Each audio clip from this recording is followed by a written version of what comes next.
नमस्कार दोस्तों, आप सभी का एक और नए वीडियो में स्वागत है। दोस्तों, अगर आप वीडियो पे नए हो तो वीडियो को लाइक, शेयर और चैनल को सब्सक्राइब जरूर करें। दोस्तों, इस वीडियो में मैं आपको पंचायती राज व्यवस्था के टॉप 50 महत्वपूर्ण प्रश्नों को कराने वाला हूं, जो कि आपके चल रहे एग्जाम आरआरबी ग्रुप डी के लिए अत्यंत महत्वपूर्ण है। दोस्तों, यह देखा गया कि हर शिफ्ट में लगभग 2 से 3 क्वेश्चन पंचायती राज व्यवस्था से पूछ रहा है।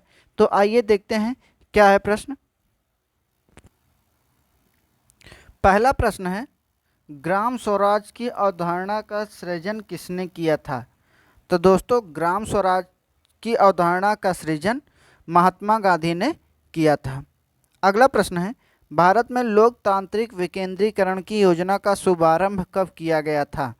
तो दोस्तों, भारत में लोकतांत्रिक विकेंद्रीकरण योजना का शुभारंभ 2 अक्टूबर 1959 में किया गया था।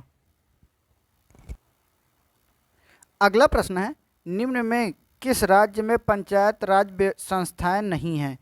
तो दोस्तों, जो नागालैंड है, नागालैंड में राज्य में पंचायत राज संस्थाएं नहीं हैं।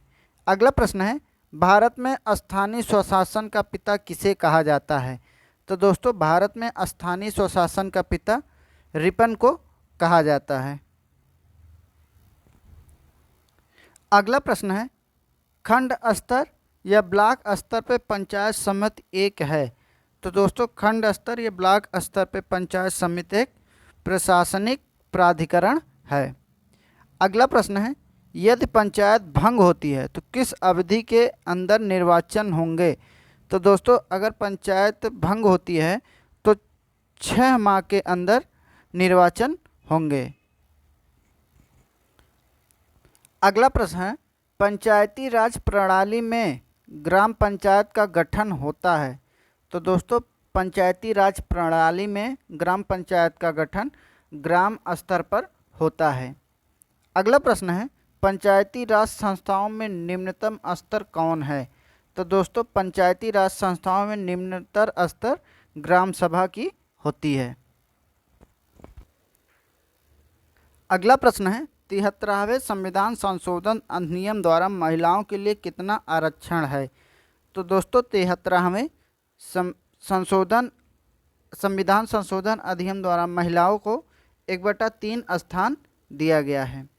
अगला प्रश्न है, संवैधानिक व्यवस्था के आधार पर त्रिस्तरीय पंचायती चुनाव कराने वाला देश का प्रथम राज्य है? तो दोस्तों, संवैधानिक व्यवस्था के आधार पर त्रिस्तरीय पंचायती राज चुनाव कराने वाला देश का प्रथम राज्य आंध्र प्रदेश है। सॉरी दोस्तों, ये आंध्र प्रदेश नहीं, मध्य प्रदेश होगा। मतलब कि त्रिस्तरीय पंचायती चुनाव कराने वाला देश का प्रथम राज्य मध्य प्रदेश। ऑप्शन डी सही हो जाएगा। अगला प्रश्न है, लोकतंत्र विकेंद्रीकरण का आशय है? तो दोस्तों, लोकतंत्र विकेंद्रीकरण का आशय स्थानीय सरकार है। अगला प्रश्न है, निम्नलिखित में से किस राज्य में सबसे पहले पंचायती राज अपनाया था? तो दोस्तों, निम्नलिखित में राजस्थान जो राज्य है सबसे पहले पंचायती राज अपनाया था। अगला प्रश्न है, भारत को त्रिस्तरीय पंचायत राज प्रणाली का प्रस्ताव किसने दिया?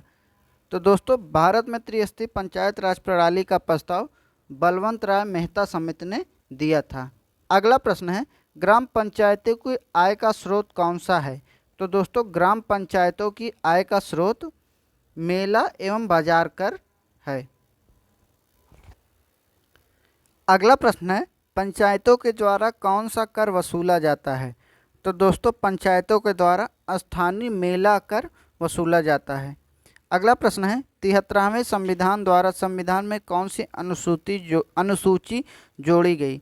तो दोस्तों, 73वें संविधान द्वारा संविधान में अनुसूची 11वीं जोड़ी गई थी। अगला प्रश्न है, भारत में निम्नलिखित में से किसके अंतर्गत पंचायती राज प्रणाली की व्यवस्था की गई है? तो दोस्तों, भारत में नीति निर्देशक सिद्धांत के अंतर्गत पंचायती राज प्रणाली की व्यवस्था की गई है। अगला प्रश्न है पंचायती राज प्रणाली कहाँ नहीं है? तो दोस्तों पंचायती राज प्रणाली अरुणाचल प्रदेश में नहीं है। अगला प्रश्न है संविधान में पंचायतों से संबंधित 11वीं सूची में विषय है। तो दोस्तों संविधान में पंचायतों से संबंधित 11वीं अनुसूची में कुल 29 विषय हैं। अगला प्रश्न है पंचायत बलवंत राय मेहता समिति ने किसे कार्यकारी निकाय बनाने की सिफारिश की थी? तो दोस्तों बलवंत राय मेहता समिति ने पंचायत समिति निकाय बनाने की सिफारिश की थी। अगला प्रश्न है 2 अक्टूबर 1959 को भारत में पंचायती राज का शुभारंभ निम्नलिखित में कहाँ पर किया गया था? तो दोस्तों 2 अक्टूबर 1959 में पंचायती राज का शुभारंभ नागौर में किया गया था। अगला प्रश्न है पंचायत के चुनाव कराने हेतु निर्णय किसके द्वारा लिया गया था? तो दोस्तों पंचायत के चुनाव कराने का निर्णय राज्य सरकार के द्वारा लिया गया था। अगला प्रश्न है अशोक मेहता समिति ने पंचायती राज व्यवस्था के अंतर्गत कितने स्तरीय ढांचे की स्थापना की सलाह दी थी? तो दोस्तों अशोक मेहता समिति ने पंचायती राज व्यवस्था के अंतर्गत 2 स्तरीय ढांचे के स्थापना की सलाह दी थी। अगला प्रश्न है भारत के पंचायती राज के प्रबल समर्थक थे। तो दोस्तों भारत के पंचायती राज के प्रबल समर्थक राजीव गांधी जी थे। अगला प्रश्न है 73वें संविधान संशोधन के अनुसार पंचायती राज संस्था का कार्यकाल कितने वर्ष रखा गया है? तो दोस्तों 73वें संविधान संशोधन के अनुसार पंचायती राज संस्था का कार्यकाल 5 वर्षों के लिए रखा गया है।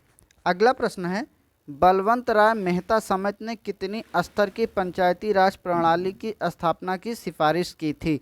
तो दोस्तों बलवंत राय मेहता ने 3 स्तरीय पंचायती राज प्रणाली की स्थापना की सिफारिश की थी। अगला प्रश्न है बलवंत राय मेहता समिति ने निम्न में से किसको पंचायती राज में अधिक शक्तिशाली स्तर बनाया?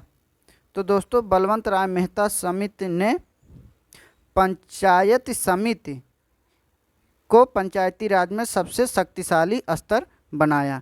अगला प्रश्न है अशोक मेहता समिति ने निम्न में से किसकी स्थापना की सिफारिश की? तो दोस्तों अशोक मेहता समिति ने मंडल पंचायत की स्थापना के लिए सिफारिश की थी। अगला प्रश्न है पंचायतों के चुनाव अधीक्षण निदेशन और नियंत्रण राज्य निर्वाचन आयोग संविधान के किस अनुच्छेद के अंतर्गत करती है? तो दोस्तों पंचायत के चुनाव अधीक्षण निदेशन और नियंत्रण राज्य निर्वाचन आयोग संविधान के अनुच्छेद 243 के अंतर्गत करती है। अगला प्रश्न है पंचायतों तथा नगर पालिकाओं से संबंधित निर्वाचन संपन्न कराने का दायित्व किसका है? तो दोस्तों पंचायतों तथा नगर पालिकाओं से संबंधित निर्वाचन संपन्न कराने का दायित्व राज्य निर्वाचन आयोग का है। अगला प्रश्न है 73वें संविधान संशोधन अधिनियम के अनुसार पंचायती राज संस्थाओं का चुनाव लड़ने के लिए न्यूनतम आयु होनी चाहिए। तो दोस्तों 73वें संविधान संशोधन अधिनियम के अनुसार पंचायती राज संस्थाओं का चुनाव लड़ने के लिए न्यूनतम आयु 21 वर्ष होनी चाहिए। अगला प्रश्न है लोकतांत्रिक विकेंद्रीकरण का सुझाव दिया गया था। तो दोस्तों लोकतांत्रिक विकेंद्रीकरण का सुझाव बलवंत राय मेहता समिति के द्वारा दिया गया था। अगला प्रश्न है 73वें संविधान संशोधन अधिनियम किस तिथि को लागू हुआ था? तो दोस्तों 73वां संविधान संशोधन अधिनियम 24 अप्रैल 1993 को लागू हुआ था। अगला प्रश्न है भारत में महिलाओं के लिए स्थान आरक्षित हैं। तो दोस्तों भारत के लिए महिलाओं का स्थान पंचायती राज संस्थाओं में आरक्षित हैं। अगला प्रश्न है 4 स्तरीय पंचायत राज प्रणाली का सुझाव किसने दिया था? तो दोस्तों 4 स्तरीय पंचायत राज प्रणाली का सुझाव पीबी के राय समिति ने दिया था। अगला प्रश्न है, पंचायती राज प्रणाली पहले किन 2 राज्यों में लागू की गई? तो दोस्तों पंचायत राज प्रणाली सबसे पहले आंध्र प्रदेश और राजस्थान में लागू की गई थी। अगला प्रश्न है, पंचायती राज में क्या लाभ है? तो दोस्तों पंचायती राज में जन सहभागिता, ग्रामीण विकास में मदद, लोगों में राजनीतिक चेतना का लाभ है, अर्थात ऑप्शन डी सही हो जाएगा, उपरोक्त में सभी। अगला प्रश्न है, निम्न में से कौन पंचायती राज से संबंधित है? तो दोस्तों निम्न में से बलवंत राय मेहता पंचायती राज से संबंधित हैं। अगला प्रश्न है, 73वें संविधान संशोधन अधिनियम द्वारा जोड़ा गया था। तो दोस्तों 73वें संविधान अधिनियम द्वारा भाग 9 को जोड़ा गया था। अगला प्रश्न है, 73वें संविधान संशोधन अधिनियम द्वारा पंचायती राज को सौंपा गया विषय है। तो दोस्तों 73वें संविधान संशोधन अधिनियम द्वारा पंचायती राज को परिवार कल्याण विषय सौंपा गया था। अगला प्रश्न है, पंचायती राज प्रदान करता है। तो दोस्तों पंचायती राज स्थानीय स्तर पर लोकतांत्रिक प्रशासन प्रदान करता है। अगला प्रश्न है, भारतीय संविधान के किस भाग में पंचायती राज से संबंधित प्रावधान हैं? तो दोस्तों भारतीय संविधान के भाग 9 में पंचायती राज से संबंधित प्रावधान हैं। अगला प्रश्न है, भारतीय संविधान का कौन सा अनुच्छेद राज्य सरकार को ग्राम पंचायत के गठन का निर्देश देता है? तो दोस्तों भारतीय संविधान के अनुच्छेद 40 के द्वारा राज्य सरकार को ग्राम पंचायत के गठन का निर्देश देता है। अगला प्रश्न है, पंचायती राज विषय है। तो दोस्तों पंचायती राज विषय राज्य सूची का विषय है। अगला प्रश्न है, त्रिस्तरीय पंचायती राज तंत्र में शामिल है। तो दोस्तों त्रिस्तरीय पंचायती राज तंत्र में ग्राम पंचायत, ब्लॉक अथवा पंचायत समिति एवं जिला परिषद शामिल है। अगला प्रश्न है, भारतीय संविधान के किस संशोधन अधिनियम द्वारा पंचायती राज व्यवस्था को संवैधानिक दर्जा दिया गया? तो दोस्तों भारतीय संविधान के संशोधन अधिनियम 73वें संशोधन अधिनियम के द्वारा पंचायती राज व्यवस्था को संवैधानिक दर्जा दिया गया। दोस्तों अगर वीडियो अच्छा लगा हो तो वीडियो को लाइक, शेयर और चैनल को सब्सक्राइब जरूर करें। धन्यवाद।